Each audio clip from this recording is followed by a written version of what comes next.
Story. Chapter 1. The Fall. Angela Weber clutched the stack of financial reports against her chest, her heart pounding as she stood outside Richard Morrison's office. Her hands trembled slightly as she adjusted her wire-rimmed glasses. 6 months at Morrison Technologies, and here she was, about to potentially destroy her career, or save the company. She knocked on the heavy oak door. "Come in," a deep voice commanded. Richard Morrison sat behind his massive desk, reviewing quarterly projections. His steel-gray eyes fixed on Angela as she entered, his expression neutral but commanding.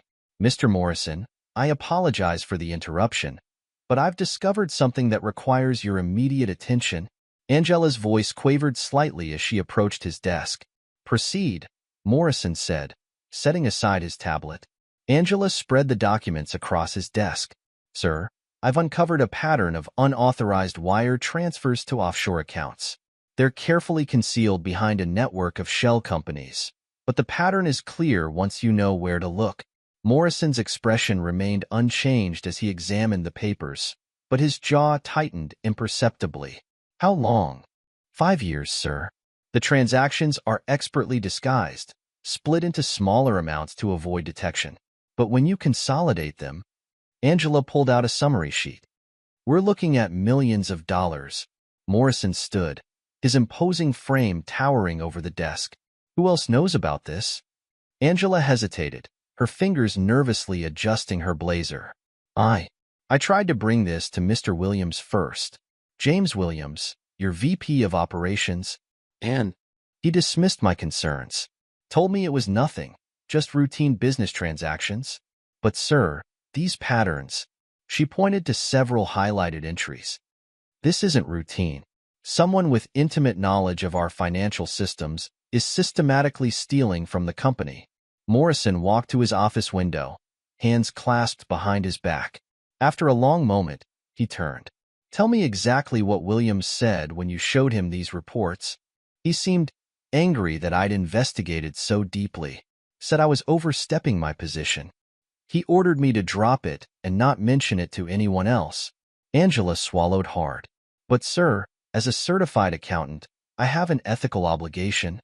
"You did the right thing, Ms. Weber." Morrison's voice was calm, but there was an underlying steel to it. "How long did it take you to compile this evidence?"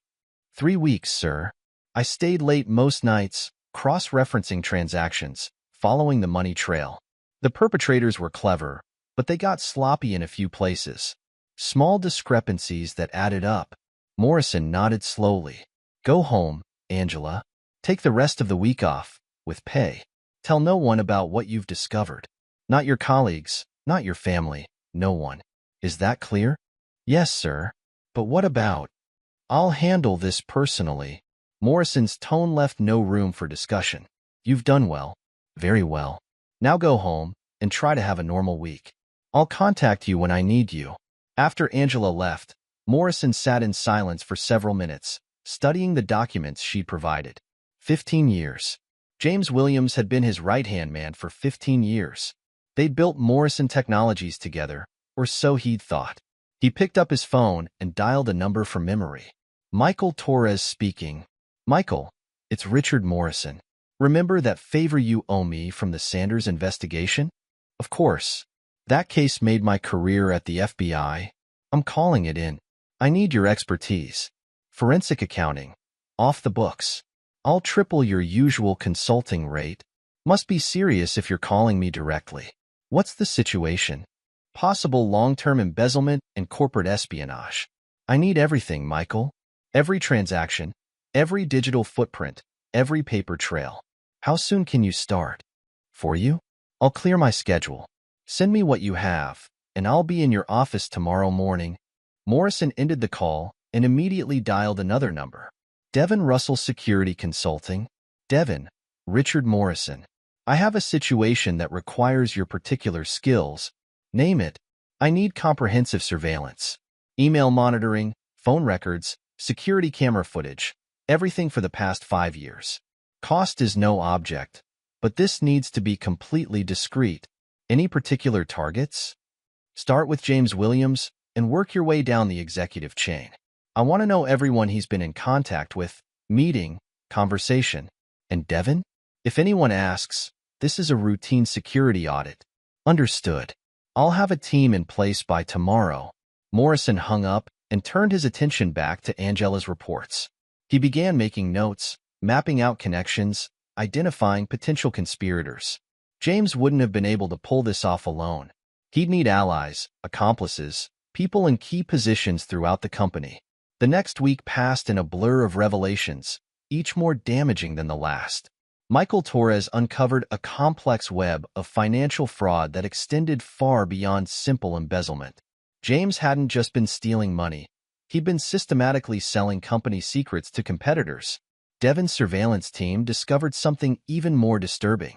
Security footage showed Veronica, Morrison's wife of 17 years, entering and leaving the office at unusual hours, often late at night, frequently accompanied by different men. And James Williams appeared in far too many of these encounters. Morrison watched the footage in his office, his expression growing colder with each revelation. The timestamps told a story that stretched back years. While he'd been building his company, attending board meetings, and working late hours, his wife had been carrying on multiple affairs, often in his own building. The DNA test results arrived on his desk in a plain manila envelope. He'd had his suspicions about Christopher, their 16-year-old son, for years. Now he had confirmation. The boy he'd raised, the child he'd planned to make his heir, wasn't his. That evening, as Morrison sat in his office reviewing the mounting evidence of betrayal, his assistant delivered a USB drive left by Angela Weber. The note attached read simply, "Thought you should know, AW." The drive contained emails between Veronica and James, dating back nearly 5 years. Their correspondence revealed not just their affair, but their contempt for him.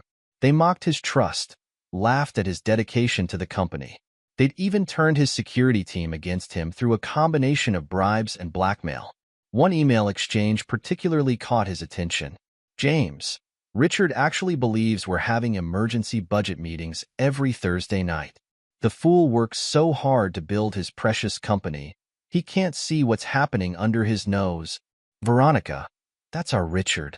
So focused on his empire, he never noticed his queen taking other lovers.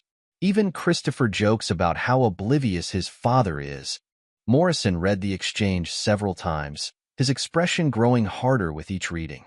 He opened his desk drawer and removed a bottle of 30-year-old scotch, a gift from James on his last birthday. He poured himself 2 fingers and sat back in his chair, mind working. They thought him a fool? An oblivious workaholic too caught up in his company to notice their betrayal? He would show them exactly what kind of man they'd crossed. Morrison worked through the night, constructing a plan that would destroy them all. Betrayal would be answered. Conspirator would pay. He would dismantle their lives with the same precision and patience they'd used to betray him. By midnight, his strategy was taking shape. He would need allies, loyal ones, carefully chosen, people with specific skills and, most importantly, people who owed him favors. He began making lists, assets to protect, vulnerabilities to shore up, pressure points to exploit. A notification popped up on his computer, another email from the surveillance team. More footage, more evidence of betrayal. Morrison opened the files and began reviewing them, his expression carved from stone. In the dark quiet of his office, a new Richard Morrison was emerging, one who would show no mercy to those who had betrayed him. He picked up his phone one final time that night. "Ms. Weber? This is Richard Morrison. I apologize for calling so late, but I need you back in the office tomorrow morning. Early. We have work to do." "Of course, Mr. Morrison. What time should I?" 7 a.m. "And Angela? Thank you for your loyalty. It won't be forgotten." Morrison ended the call and turned back to his computer. On the screen, security footage showed James and Veronica leaving the building together, laughing, completely unaware that their world was about to collapse. Let them laugh, Morrison thought. Soon they would learn the cost of betrayal. Soon they would understand exactly who they had crossed. And when he was finished, none of them would be laughing anymore. Chapter 2. The Silent Strike. The morning after his discoveries, Morrison arrived at the office earlier than usual. By 6 a.m., he was already reviewing resumes, searching for a very specific skill set. By 7, he had found what he was looking for. Meera Patel's credentials were impressive. Multiple advanced degrees in computer science and network security, experience with major tech companies, and a reputation for being both brilliant and discreet. Her reference list included several high-ranking government officials, the kind of people who needed things done quietly and efficiently. Morrison made the call himself. Ms. Patel? This is Richard Morrison, CEO of Morrison Technologies. I have a proposition for you. Mr. Morrison. Her voice was crisp, professional. I'm familiar with your company. What can I do for you? I need someone to oversee a complete overhaul of our network security systems. The position comes with full autonomy, a substantial budget, and complete discretion. Are you interested?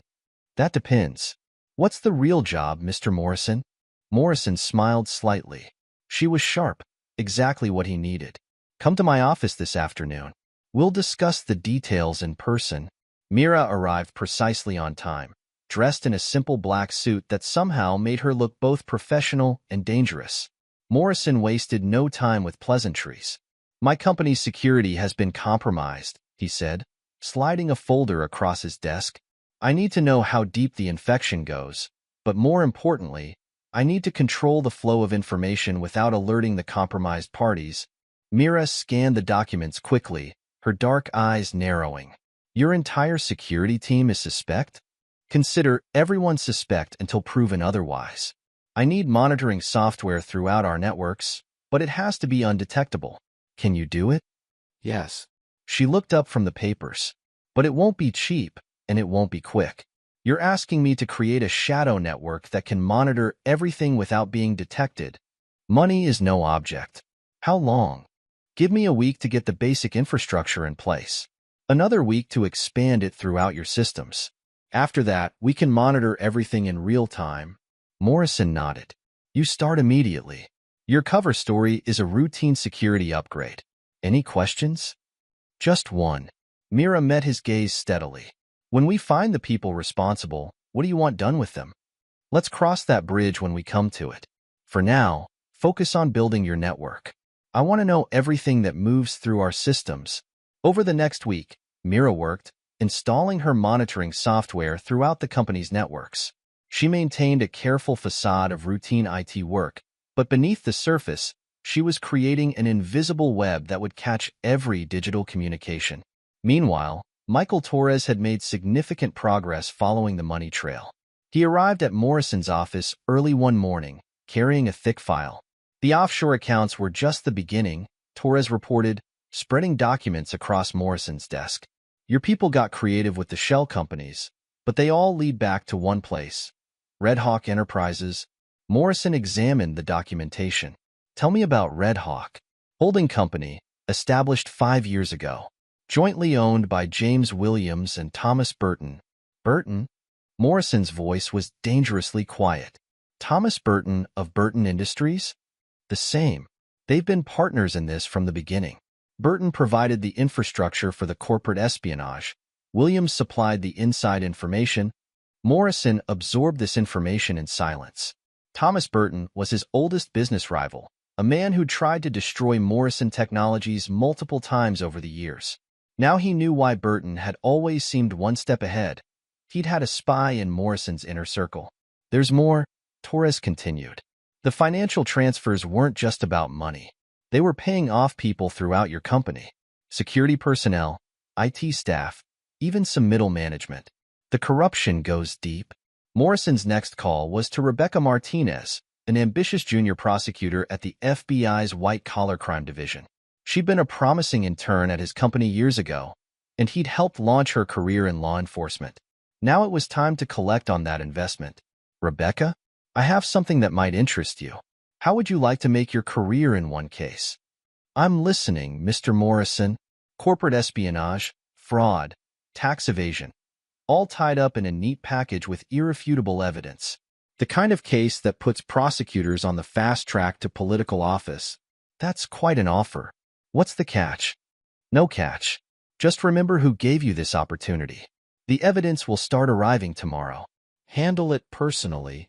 The pieces were falling into place, but Morrison's carefully constructed plan nearly derailed when Daniel Foster, his head of security, caught wind of the investigation. Foster had been with the company for 20 years, someone Morrison had once considered a friend.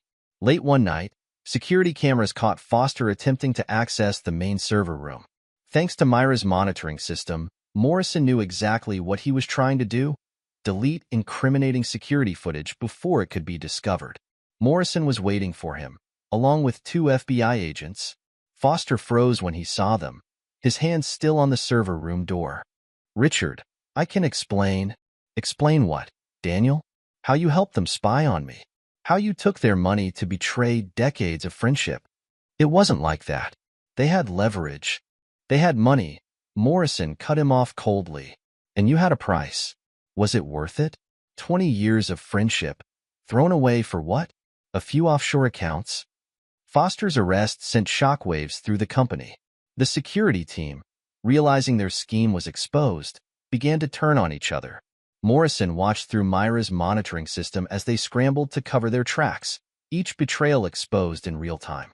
"Your security team is attempting to purge their email archives," Mira reported, showing Morrison the activity logs. "They don't realize we've already backed up everything." "Let them try to hide the evidence," Morrison replied. "It only makes them look more guilty." "Are you recording all their attempts?" "Everything. Every deleted email, every wiped hard drive, every desperate phone call. They're documenting their own guilt." Morrison allowed himself a small smile. "Good. Send copies of everything to Rebecca Martinez. Let's see how they explain this to a federal prosecutor." The next morning, Morrison called an emergency meeting of his remaining trusted executives. The conference room was noticeably empty. Many chairs that should have been filled were conspicuously vacant. "As you've no doubt heard, Daniel Foster was arrested last night," Morrison announced. "This is part of an ongoing federal investigation into corporate espionage and fraud within our company. I expect your full cooperation with the authorities." He watched their faces carefully as he spoke, noting every reaction, every nervous glance. Myra's software was recording every text message, every email being sent under the table during his speech. "If anyone has any information they'd like to share," he continued, "my door is open. I suggest you take advantage of this opportunity quickly. The FBI may not be as understanding." The meeting ended, and Morrison returned to his office to monitor the chaos through Myra's systems. The betrayers were running scared, turning on each other in their panic. Soon, very soon, he would begin the next phase of his plan. His phone buzzed. A text from Michael Torres. "Found something big. Coming up now." Morrison turned to his window, watching his empire below. Let them run, let them hide, let them betray each other. In the end, they would all pay for their disloyalty. Every last one of them. Chapter 3. The Web Titans.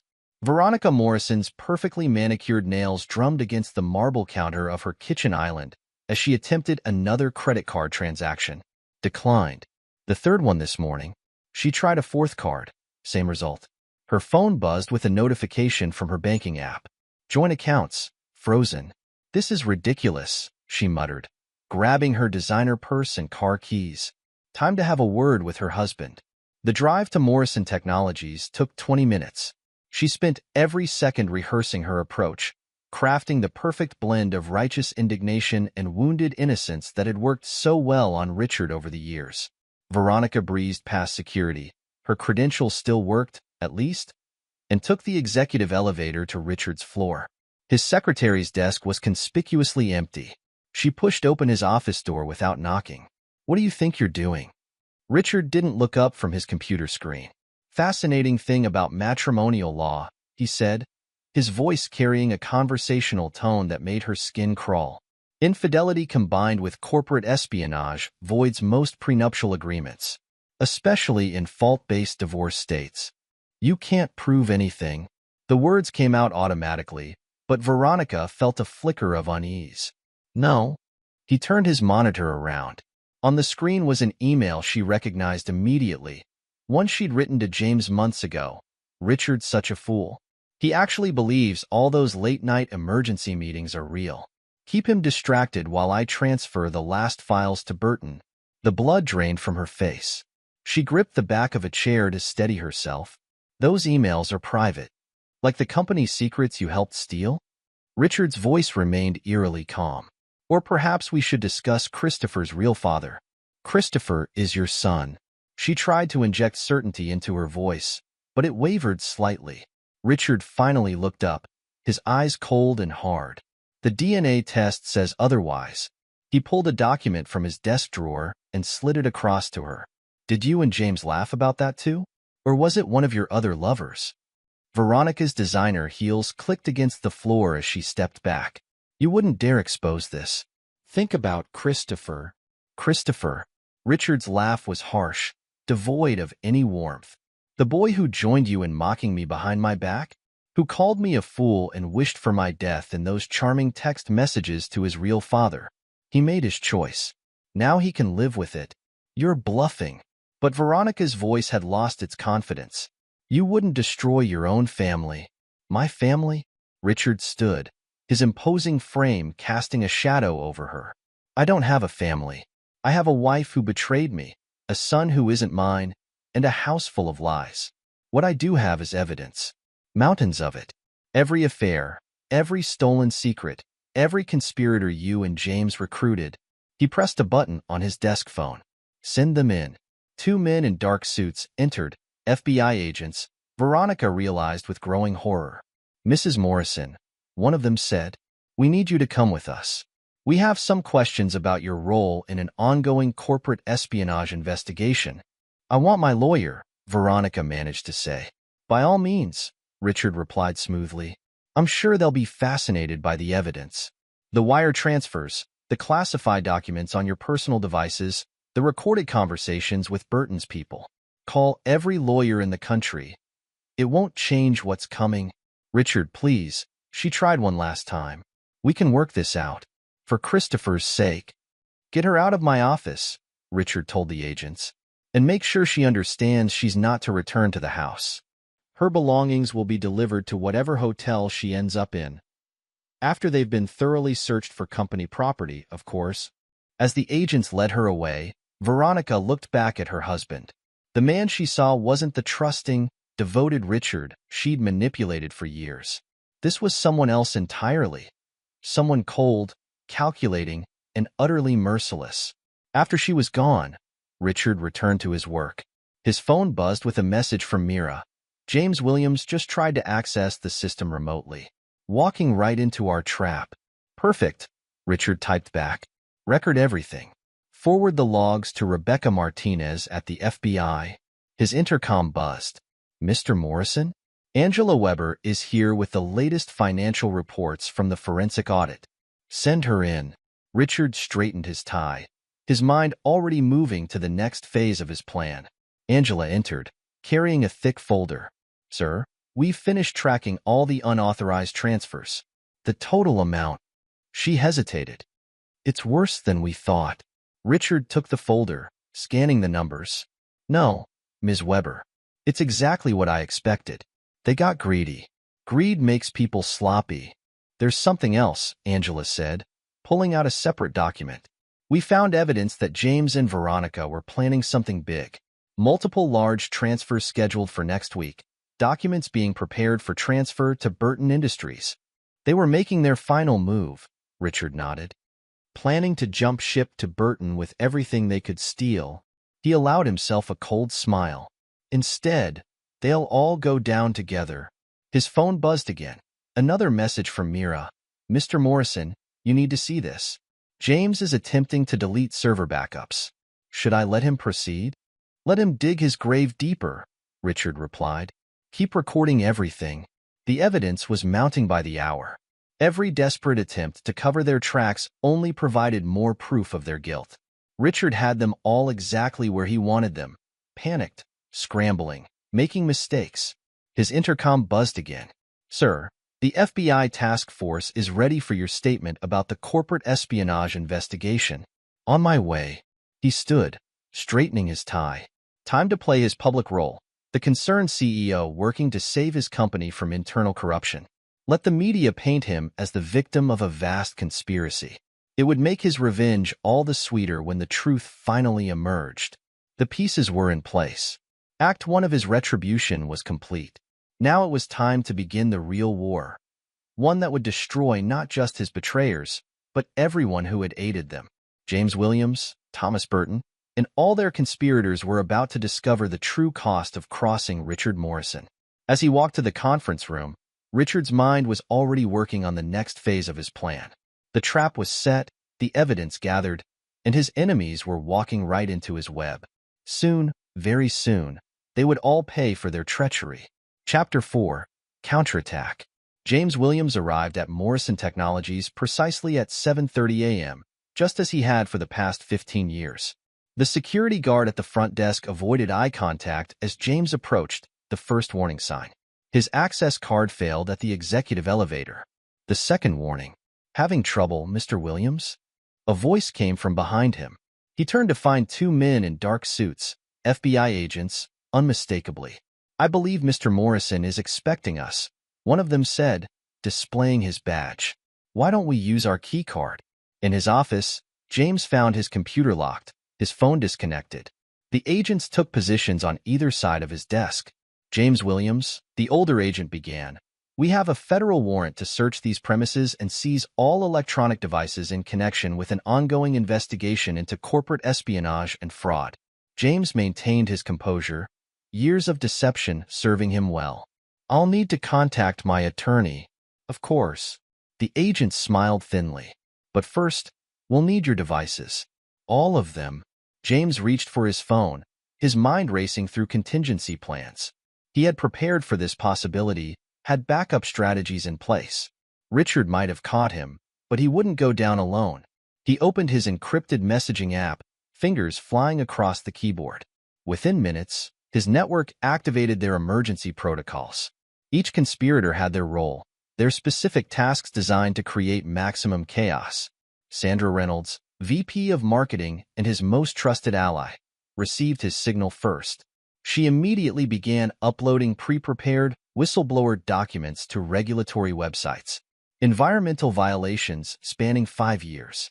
Worker safety negligence records. Financial mismanagement evidence carefully crafted to seem legitimate. Send everything, James texted. Hit all channels simultaneously. In the marketing department, Sandra orchestrated the media assault. Press releases went out to carefully cultivated journalists. Social media accounts began spreading allegations. Financial forums lit up with insider concerns about Morrison Technologies' stability. The company's stock price began to drop as the stories gained traction. James watched the ticker on his phone with grim satisfaction. Let Richard deal with this while the real plan unfolded.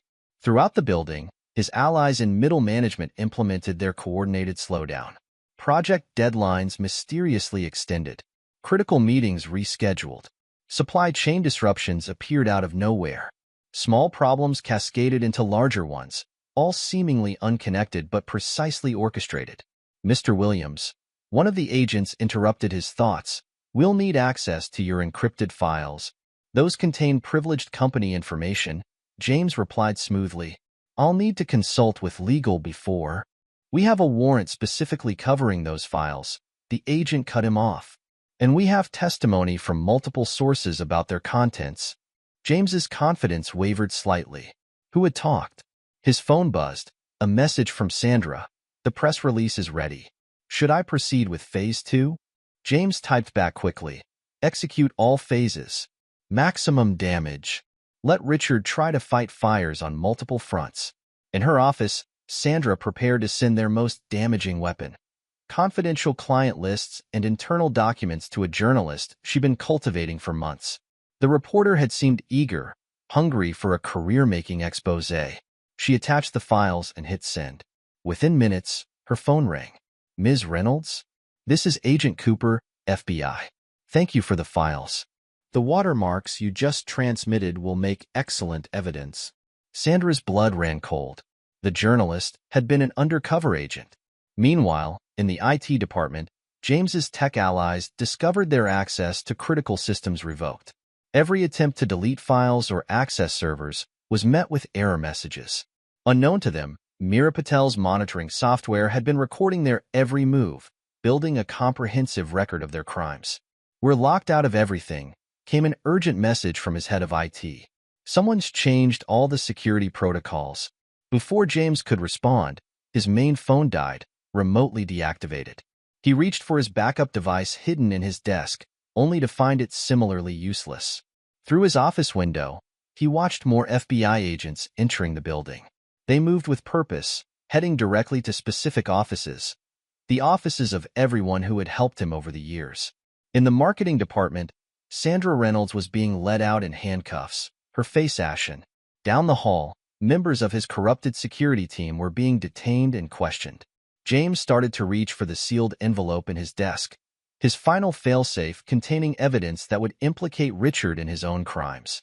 But when he opened the drawer, the envelope was gone. Looking for this? Richard Morrison stood in the doorway, holding the envelope. Interesting reading. Almost as interesting as the fake version we let you plant last week. James felt the blood drain from his face. How long have you known? Long enough to watch you and your friends dig your own graves. Richard's voice was cold, precise. Every file you stole was tagged. Every system you breached was monitored. Every conspirator you recruited was recorded. The Burton takeover is based entirely on false data we fed you. Richard smiled, but it held no warmth. You never were very good at checking your sources, James. Too eager to betray me to verify what you were selling. The FBI agents stepped forward with handcuffs. James Williams, you're under arrest for corporate espionage, wire fraud, and racketeering. As they let him out, James saw the extent of Richard's counterattack. Throughout the office, his co-conspirators were being arrested or questioned. Computers were being seized, documents confiscated. You can't prove everything, James said as they reached the elevator. I don't need to prove everything, Richard replied. Just enough to ensure you spend the rest of your life in prison. Say hello to Veronica when they process you. The elevator doors closed on James's shocked expression. Richard turned to Meera Patel, who had appeared silently beside him. How many tried to access the sealed servers this morning? 17, Meera reported. Every access attempt was logged and traced. The evidence is already with the FBI. And the Burton brothers? Still working with the compromised data we fed them. Their takeover strategy is proceeding exactly as predicted. Richard nodded, satisfied. Phase 1 of his counterattack was complete.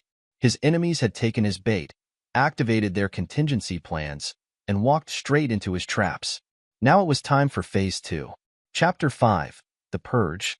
The next morning, Richard Morrison called an emergency board meeting. The room was noticeably empty. Several chairs that should have been occupied were conspicuously vacant, their usual occupants now in FBI custody. Ladies and gentlemen, Richard began, as you're aware, we've uncovered a significant criminal conspiracy within our company. The FBI has made multiple arrests, and their investigation is ongoing. He activated the presentation screen, displaying a complex network of connections and transactions. This is a map of the corruption we've discovered. Every person highlighted in red has been involved in corporate espionage, fraud, or both. The board members studied the diagram, faces growing pale as they recognized names and connections. My God, Charles Bennett, the longest-serving board member, muttered. How deep does this go? Deeper than you imagine, Richard replied. But not as deep as our evidence. He clicked to the next slide, showing financial transfers, email exchanges, and surveillance photos. Every person who took a bribe, every executive who sold our secrets, every employee who helped cover up these crimes. We have it all documented. What about the company's stability? Margaret Shin, another board member, asked. These allegations in the media are being handled, Richard cut in smoothly, which brings us to the next phase of our response. He nodded to Angela Weber, who distributed detailed financial reports. Ms. Weber has completed a forensic audit of every department. The corruption was extensive, but contained. We've already isolated and secured all compromised assets. In her office, Amanda Chin, head of human resources and one of James's key allies, was frantically trying to delete personnel records that would prove wrongful termination cases. Her computer froze mid-deletion. A message appeared on her screen. All files have been backed up to secure servers. Thank you for documenting your attempted obstruction of justice. The door opened, revealing 2 FBI agents and Meera Patel. Ms. Chin, Meera said, her voice professionally neutral. I believe you're having some technical difficulties. Allow me to help you understand exactly what you've done. I don't know what you're talking about, Amanda protested, but her trembling hands betrayed her. I'm just doing routine file maintenance. Really? Mira pulled up a log on her tablet. So these systematic deletions of wrongful termination evidence, specifically targeting employees who refused to cooperate with James Williams, that's routine maintenance. Throughout the building, similar scenes played out. The security team members who had helped Veronica conduct her affairs found their own dirty secrets exposed. Bank records showed substantial deposits coinciding with dates they had helped smuggle documents to Burton Industries. Carl Mason, an FBI agent, addressed one of the security leads. Want to explain these deposits to your offshore account? They match perfectly with nights you disabled specific security cameras. Carl's face went white. I want a lawyer. You'll need one, the agent replied. Along with everyone else who helped Mrs. Morrison and Mr. Williams compromise this company's security. In the legal department, Robert Nash, the head of legal affairs who had helped James and Veronica set up their network of shell companies, was discovering that his carefully constructed legal frameworks had become a trap. Every document he'd created, every shell company he'd established, now provided a clear trail of money laundering and tax fraud. The evidence is overwhelming, Rebecca Martinez told Richard during their afternoon briefing. Nash's own documents give us everything we need for RICO charges. The whole network is exposed. And the Burton connection? We're building a case. Elizabeth Burton's cooperation would break it wide open. Richard smiled coldly. She'll cooperate. Devon's team found something interesting in Burton Industries' financial records. Something I doubt Thomas Burton knows about his wife's private accounts. In the FBI's offices, the interrogations continued. One by one, James's conspirators discovered the full extent of Richard's evidence against them. Many broke quickly, offering to testify against their co-conspirators in exchange for leniency.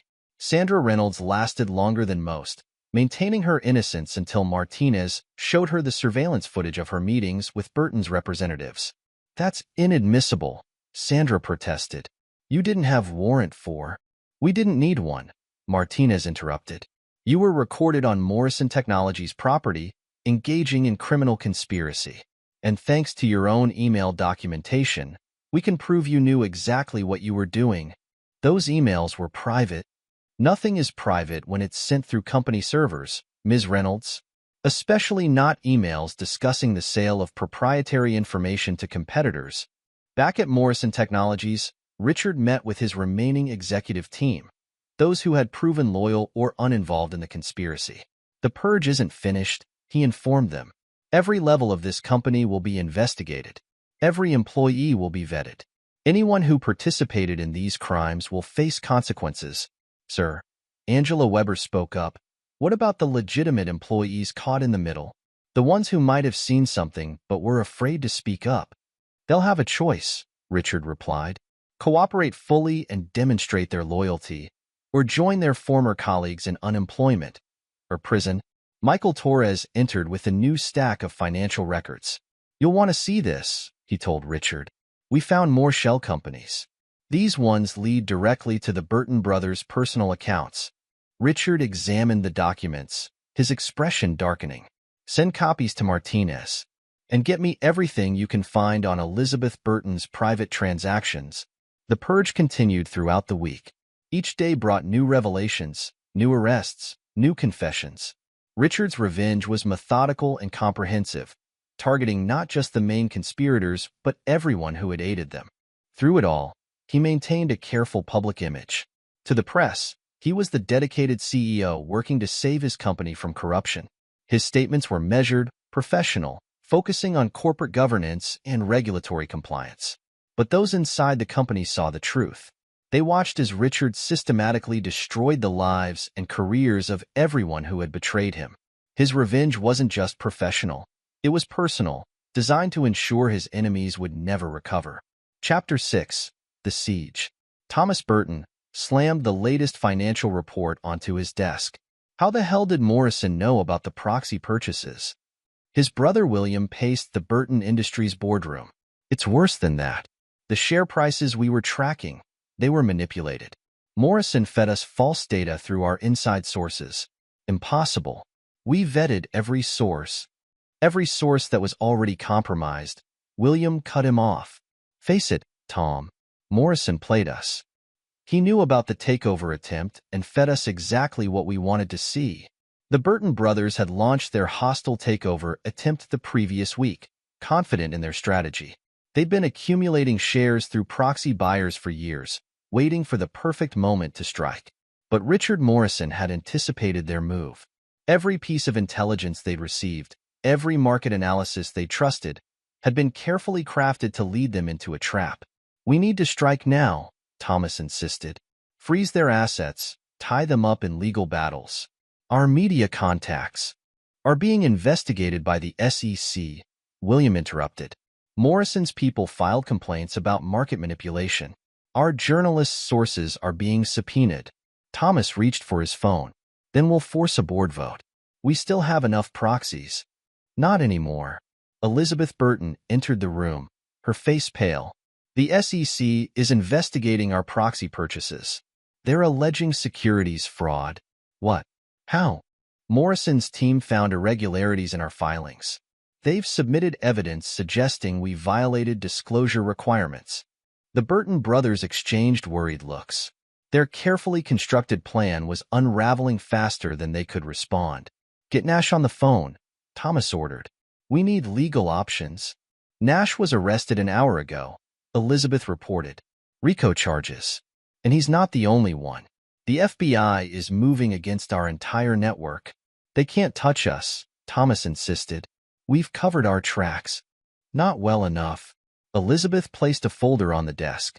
Morrison's investigators found my private accounts.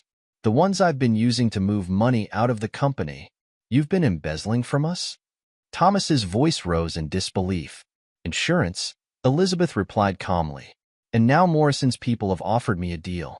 Cooperate with their investigation, testify about everything I know, and I avoid prosecution. You can't seriously be considering, William began. I've already accepted. Elizabeth stood. Morrison's lawyers are drawing up my immunity agreement now. I suggest you both contact your attorneys. You'll need them. As Elizabeth left the room, the brothers sat in stunned silence. Their phones continued to buzz with urgent messages, board members demanding explanations, lawyers reporting new legal challenges, bankers calling about suspicious transactions. We can still fight this, Thomas insisted. We have resources. We have nothing. William cut him off. Morrison didn't just outmaneuver us. He destroyed us. Everything we built, every alliance we made, every strategy we planned. He turned it all against us. Their phones buzzed simultaneously. A message from Richard Morrison himself. Gentlemen, my lawyers will be in touch regarding the dissolution of Red Hawk Enterprises. I trust you'll find the terms non-negotiable. Their phones buzzed again. Messages from their major shareholders demanding emergency meetings. Banking partners were suspending credit lines. Board members were calling emergency sessions. He's not just attacking us, William realized. He's systematically dismantling everything we've built. Thomas stared at Morrison's message about Red Hawk Enterprises, the magnitude of their situation finally sinking in. Their carefully constructed empire was being pulled apart piece by piece, and there wasn't a single thing they could do to stop it. The siege was reaching its climax. Richard Morrison had outmaneuvered them at every turn, and now all that remained was to watch as their defenses crumbled one by one. Chapter 7. The Downfall. FBI Special Agent Rebecca Martinez coordinated the operation from her command center, dozens of screens displaying surveillance feeds from multiple locations. Her team had spent weeks planning this simultaneous strike against every member of the conspiracy. All teams in position, her deputy reported. Burton Industries, Williams' residence, Nash's office. All targets are confirmed on site. Martinez checked her watch. 4:59 a.m. She thought back to her conversation with Richard Morrison the previous week. When this starts, he had told her, I want them to understand exactly who they betrayed. Make sure they know this isn't just law enforcement. This is what happens when you cross me. At exactly 5 a.m., Martinez gave the order. All teams, execute. Across the city, FBI tactical units moved simultaneously. At Burton Industries headquarters, 20 agents secured the building floor by floor. In James Williams's penthouse apartment, another team breached the door, finding him frantically trying to delete files from his laptop. "Step away from the computer, Mr. Williams," the lead agent ordered, weapon drawn. James slowly raised his hands, still wearing his silk pajamas. "This is a misunderstanding. I have rights." "James Williams," the agent cut him off. "You're under arrest for corporate espionage, wire fraud, and violations of the RICO Act. We have a warrant for all electronic devices and documents in this residence." James maintained his composure, years of deception serving him well. "My lawyer will have this sorted out by lunch." "Your lawyer, Nash?" The agent smiled, securing the handcuffs. "He's being arrested too, along with everyone else involved in your little enterprise. In fact, he checked his phone. They're taking him into custody right now." Across town, Robert Nash was discovering that his carefully constructed legal frameworks offered no protection. FBI agents were going through his files, finding exactly what they expected. "Mr. Nash," an agent addressed him, "care to explain these offshore accounts? Or maybe these emails discussing how to hide stolen corporate data?" Nash's professional demeanor cracked. "I want to make a deal." "Everyone does," the agent replied. "Take a number. Your co-conspirators are already lining up to testify against each other." At Burton Industries, Thomas and William Burton watched in disbelief as agents boxed and removed documents, hard drives, and servers. Their entire empire was being dismantled before their eyes. "This is harassment," Thomas blustered, his face red with rage. "I'll have your badges for this. Do you know who I am?" "Actually," Martinez said, entering their office with a thick folder, "we know exactly who you are." Elizabeth's testimony was very enlightening. William's face went pale. Elizabeth wouldn't. She already did. Martinez opened the folder. 47 pages of sworn testimony. Very detailed. She even provided the encrypted files from your private server. The ones showing exactly how you plan to use stolen Morrison Technologies data. "I want my attorney," Thomas demanded. "So does he." Martinez checked her phone. "He's currently being processed at FBI headquarters. Something about money laundering through your shell companies. Would you like to see the evidence?" She spread photos across their desk, surveillance images of secret meetings, bank transfers, encrypted communications. Everything they thought had been hidden was now exposed. Across town, James attempted a desperate escape. His private jet was fueled and waiting at a small airstrip outside the city. He'd planned this contingency years ago, a fast exit if things went wrong. But when his car approached the airstrip, he found it surrounded by FBI vehicles. "Going somewhere?" Agent Cooper asked, holding up James's passport. "This was quietly revoked last week. Along with your pilot's license," he added to James's private pilot. "Thank you for alerting us to his travel plans, by the way." James turned to his pilot in shock. "You betrayed me? Like you betrayed Richard?" The pilot shrugged. "At least I got immunity for my cooperation. And I didn't have to steal millions to do it." The USB drives in James's briefcase contained exactly what the FBI expected, stolen corporate data he'd planned to sell overseas. Each file was digitally watermarked, providing irrefutable evidence of theft. "The thing about digital fingerprints," Cooper explained, examining the drives, "is that they're impossible to remove if you don't know they're there." Ms. Patel did excellent work. At a luxury hotel across town, Veronica Morrison watched the morning news in growing horror. Live footage showed James being led into FBI headquarters in handcuffs. A scrolling ticker displayed updates about raids at Burton Industries and arrests of corporate executives. Her phone buzzed, Christopher calling. "Mother, what's happening? My cards are all declined. The university bursar says my tuition payment was withdrawn." "Christopher, darling, calm down. I'm sure there's been some mistake." "No mistake, Mrs. Morrison." A new voice cut in. Richard's attorney had been listening on the line. "Christopher's trust fund has been legally dissolved due to his participation in corporate espionage.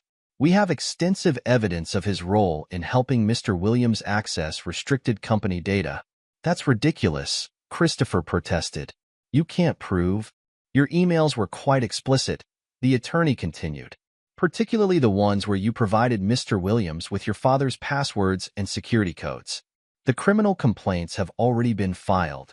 The line went dead. Veronica's hands shook as she tried to access their joint accounts. All frozen.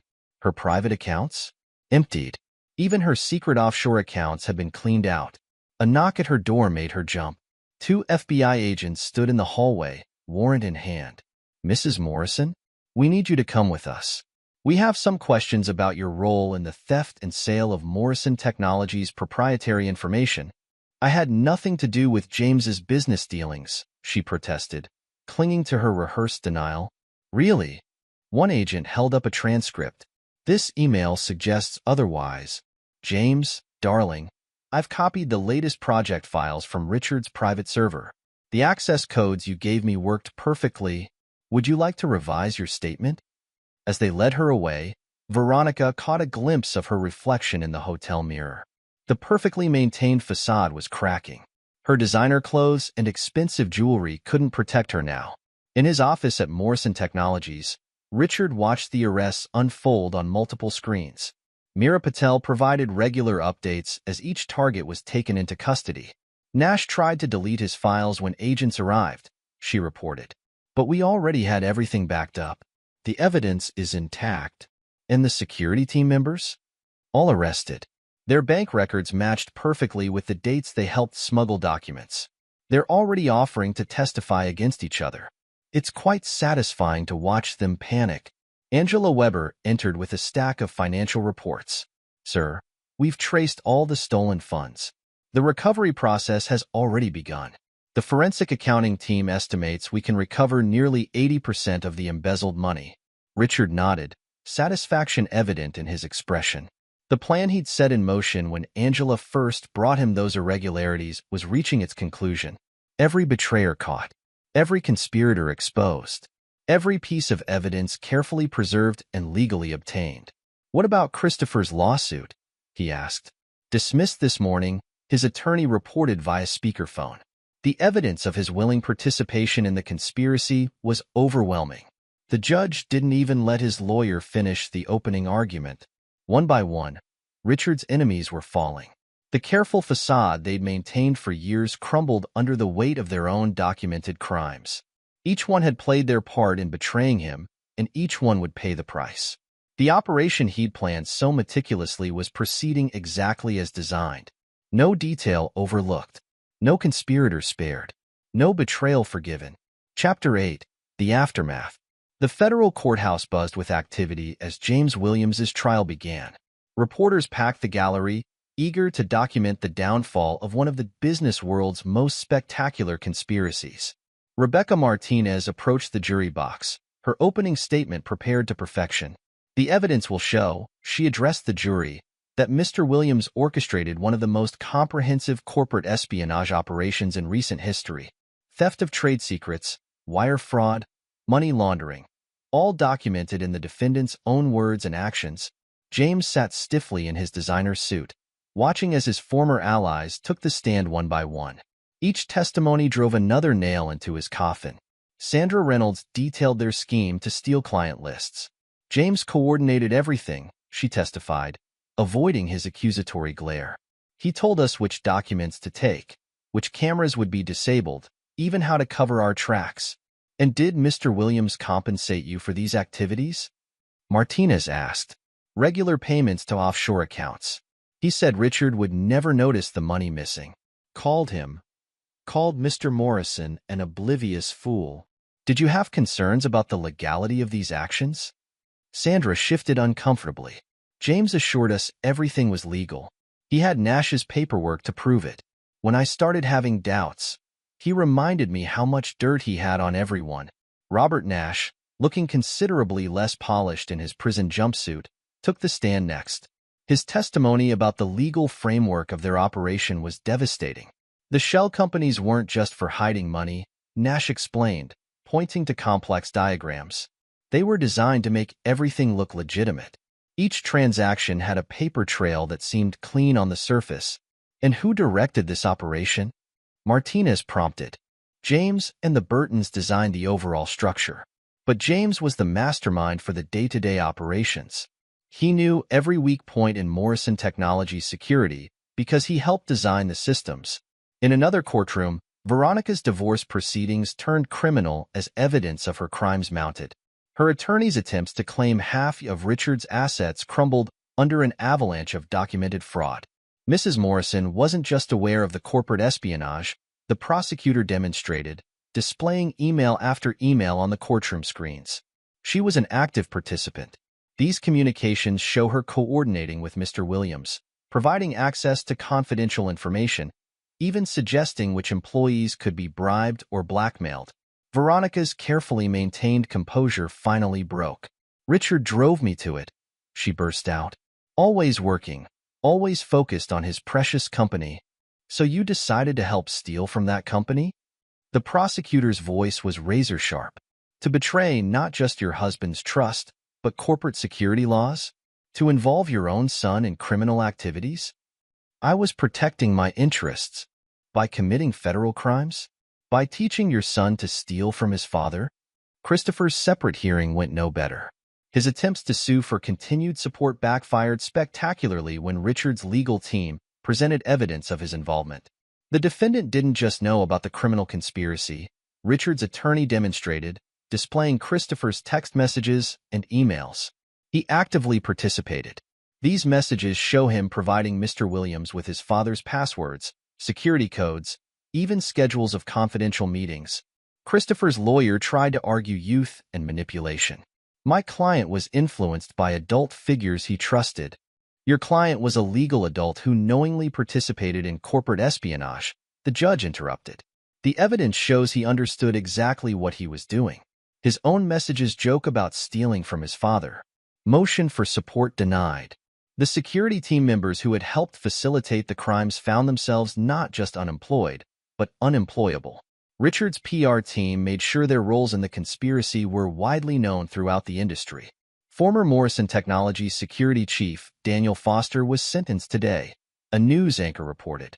Foster, who admitted to accepting bribes to disable security systems and destroy evidence, will serve 12 years in federal prison. One by one, the conspirators face justice. The Burton brothers, their empire crumbling, watched their assets being seized and their company dismantled. Thomas and William Burton pleaded guilty today to multiple federal charges, Financial News reported. Burton Industries, once valued at over $2 billion, will be dissolved and its assets sold to satisfy creditor claims. Elizabeth Burton's testimony proved crucial in securing the convictions. Her detailed accounts of the brothers' illegal operations, combined with the evidence she provided, left them no room for defense. The scope of their crimes was breathtaking, Elizabeth testified. They weren't just stealing from Morrison Technologies. They had similar operations targeting multiple companies. Richard Morrison just happened to be the one who caught them. In his office, Richard reviewed the daily reports of his enemy's destruction. Each conviction, each seized asset, each ruined career represented another payment for their betrayal. "The Burton Industries sale is proceeding as planned," Angela reported. "Our subsidiaries are positioned to acquire their most valuable divisions at pennies on the dollar. The bankruptcy court has approved our bid, and their overseas operations? Already being integrated into our structure. Their former clients are eager to sign with us instead. The market apparently prefers companies that haven't been exposed for corporate espionage." Meera Patel provided her own updates. "The security protocols we developed during the investigation are being implemented industry-wide. Several major corporations have already licensed our system, and our monitoring capabilities? Stronger than ever. The new AI-driven system can detect potential betrayals before they happen. We're already getting inquiries from government agencies interested in the technology." Richard nodded, satisfaction evident in his bearing. His revenge wasn't just complete, it was profitable. The very tools he developed to expose his enemies were now becoming industry standards, generating new revenue streams for his company. Chapter 9. The New Empire. 1 year later, Morrison Technologies had undergone a complete transformation. The betrayers were gone, replaced by a new generation of leadership Richard had personally vetted and tested. Angela Weber, now Chief Financial Officer, presented the annual results to the board. Her rise from junior accountant to CFO was already becoming a corporate legend. "Company value has tripled since the restructuring," she reported, displaying detailed financial projections. Our new security protocols, developed by Ms. Patel's team, have become the industry standard. The acquisition of former Burton Industries assets has exceeded all performance projections. The board members, many of them new faces following the purge, nodded in approval.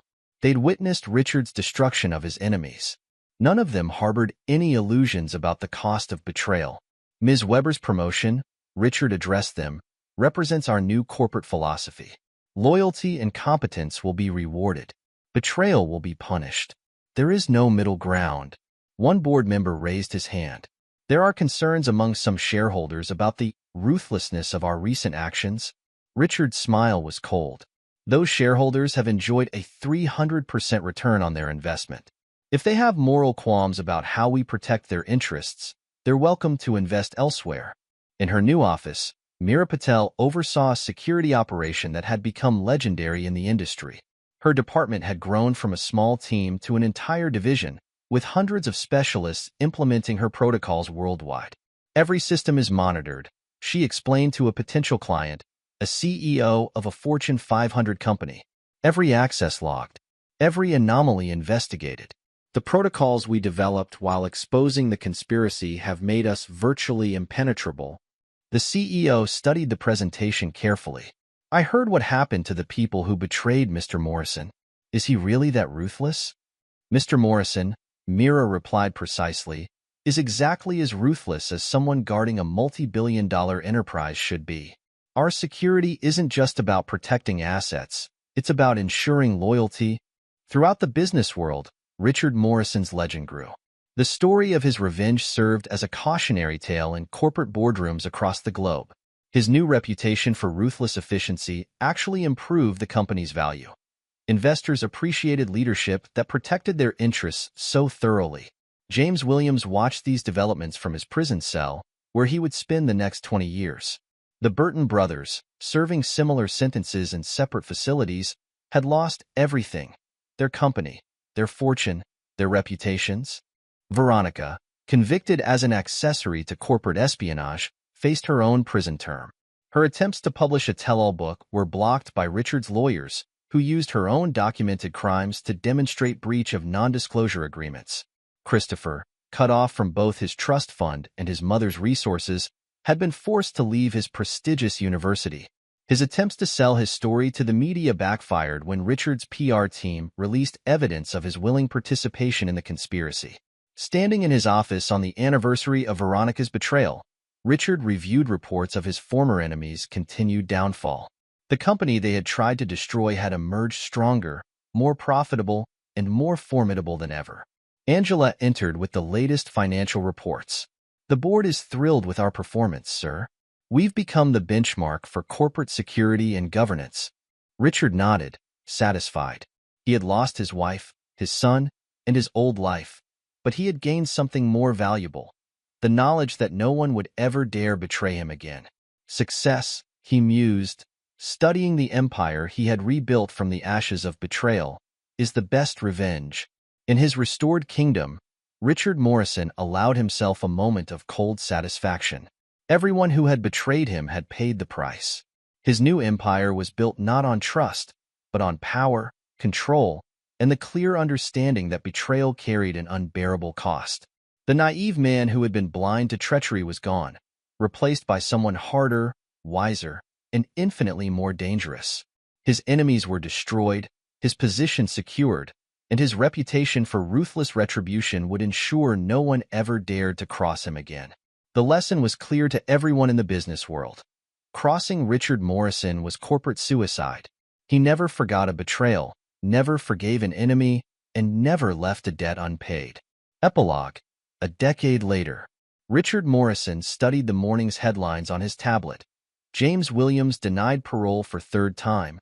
The news brought a slight smile to his lips as he sat in his expanded office at Morrison Technologies' new headquarters. 10 years had transformed both the man and his empire. Morrison Technologies had grown into a global powerhouse, its value increasing tenfold since the purge. Richard's reputation for ruthless efficiency had become legendary in the business world. "Sir," his assistant's voice came through the intercom, Ms. Weber and Ms. Patel are here for the quarterly security review. Send them in. Angela Weber, now president of Morrison Technologies, entered alongside Meera Patel, global head of security operations. Both women had risen to prominence in the decade following the conspiracy's exposure. The latest numbers are exceptional, Angela reported, displaying holographic projections of company performance metrics. Our security division alone generated $3 billion in revenue last year. Every major corporation wants our protection protocols. Meera nodded in agreement. The Burton-Williams incident, as we call it in training, became the foundation for our entire security framework. Companies are terrified of suffering the same fate. Richard examined the reports. And our monitoring of former conspirators? James Williams remains in federal prison, Meera detailed. His third parole hearing was denied last week. The board cited lack of remorse and continued attempts to minimize his crimes. He still claims he was the victim of a corporate vendetta. The Burton brothers? Richard asked, though he already knew the answer. Thomas died in prison last year, heart attack. Williams serves his sentence in a different facility. Their empire is completely dismantled. The last Burton Industries subsidiary was absorbed by our European division last month. Angela pulled up additional files. Veronica completed her prison sentence 2 years ago. She's living in a small apartment in Nevada, working as a receptionist at a local business. All attempts to rebuild her life in higher society have failed. Your blacklisting was comprehensive. Richard remembered the last time he'd seen his ex-wife. At her sentencing, she tried one final manipulation, crying about family and forgiveness. He'd simply watched, unmoved, as she was led away in handcuffs. She attempted to publish her memoirs again last month, Meera added. Our legal team shut it down immediately. The non-disclosure agreements are airtight, and her criminal record makes any tell-all book legally impossible. And Christopher? Angela pulled up another file. After dropping out of university, he spent several years working menial jobs. Currently manages a small retail store in Arizona. He tried to contact the board last year, seeking a reconciliation and possible position within the company. Response: as per your standing orders, all communication was redirected to legal. They reminded him that his documented participation in corporate espionage makes him permanently ineligible for any association with Morrison Technologies or its subsidiaries. Richard nodded, satisfied. A decade hadn't softened his resolve. Every betrayer continued to pay for their crimes, their lives permanently diminished by their choices. What about the others? He asked. Meera consulted her records.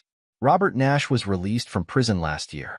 He's disbarred, of course, working as a paralegal at a small firm in Nebraska. The security team members remain blacklisted throughout the industry. Most work in unrelated fields now. Daniel Foster drives a delivery truck in Michigan. The destruction of his betrayers had been total and permanent. None had recovered their former positions or status. Their careers, reputations, and futures remained in ruins, exactly as Richard had planned. And the loyal ones? He inquired. Angela smiled. The employees who stood with us during the crisis have all prospered. Jenny Chun from accounting is now our Asia-Pacific CFO. Marcus Rodriguez heads our technology division. Loyalty continues to be well rewarded. The company's transformation had been remarkable. Morrison Technologies had emerged from the crisis as a global leader in corporate security and technology. Their systems, developed to catch betrayers, had become the industry standard for protection against corporate espionage. The Morrison Protocol is now required by most major insurance companies, Meera reported. Any corporation wanting cybersecurity coverage must implement our security framework. The very tools we use to expose the conspiracy have generated billions in revenue. Richard stood and walked to his window, overlooking the city where he'd rebuilt his empire. The betrayal that had nearly destroyed him had instead made him stronger, wiser, and infinitely more successful.